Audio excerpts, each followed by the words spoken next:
આણંદના પેટલાદની માણેજ હાઈસ્કૂલના સંચાલકોની મનમાની, વિદ્યાર્થીઓને શિક્ષણથી વંચિત રાખીને શાળામાંથી બહાર કાઢ્યા.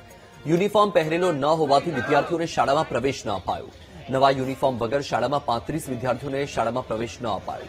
જૂનો યુનિફોર્મ હોવા છતાં નવા યુનિફોર્મ ખરીદવા માટે શાળા સંચાલકોનું દબાણ. પરીક્ષાને માત્ર 2 મહિના બાકી છે અને વિદ્યાર્થીઓને નવા યુનિફોર્મ માટે દબાણ કરાઈ રહ્યું છે. મધ્યમ વર્ગીય પરિવારના વિદ્યાર્થીઓને નવા યુનિફોર્મ પોસાય તેમ નથી. શાળાના સંચાલકોના તગલખી નિર્ણયને લઈને વિદ્યાર્થીઓનું શિક્ષણ બગડી રહ્યું છે. અમને સવાર 12 વાગ્યાના અહીં બહાર કાઢી મૂકવામાં આવે છે માણેજ હાઈસ્કૂલમાંથી, કારણ કે અમે યુનિફોર્મ નથી પહેર્યા. અને અમારી જેવા અનેક વિદ્યાર્થીઓ હજુ અંદર પણ છે અને અમારી જોડે બહાર પણ બેઠા છે 35-40 જણા, જેમને સવારથી બહાર કાઢી મૂકવામાં આવે છે. તેમને હજુ તેમનું ભણતર પણ બગડે છે અને તેમનું ભવિષ્ય પણ બગડે છે.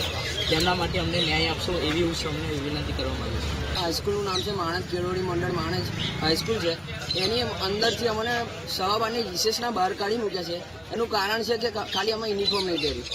સવાબારના બધા બહાર કાઢ્યા અને કોઈ સાહેબ રિસ્પોન્સ નહીં આવ્યો કે મય આવો દો. એવું કહે છે કે તમે મય આવો હોય ને તો તમારે યુનિફોર્મ ફરજિયાત જોઈશે, તો તમને અભ્યાસ કરવામાં આવશે, બાકી અંદર બેસાડવામાં આવશે ને એવું કહે છે સાહેબ.